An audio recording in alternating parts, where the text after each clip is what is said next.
কখনও অন্য কারোর হক আর অধিকার মেরে খাবেন না। তার জন্য কি শাস্তি আছে আপনি জানেন? যদি না জেনে থাকেন তাহলে এই ভিডিওটা কন্টিনিউ দেখার অনুরোধ রইল। আজকে আমরা আলোচনা করব কোরআন ও হাদিস থেকে। কোরআন ও হাদিস কি বলছে, আলোচনা থাকছে। ভিডিওটা অনেক গুরুত্বপূর্ণ হতে চলেছে। অন্য কারোর হক ও অধিকার মেরে খাওয়া ইসলাম ধর্মে এটি গুরুতর গুনাহ।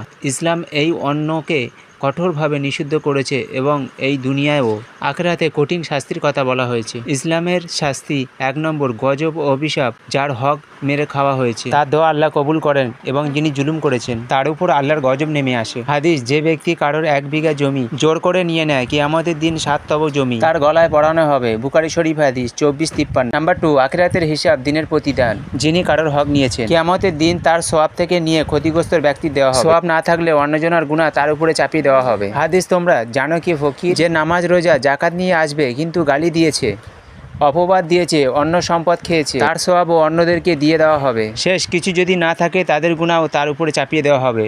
সহিহ মুসলিম। 3 নম্বর, সওয়াব না করলে জাহান্নামের শাস্তি।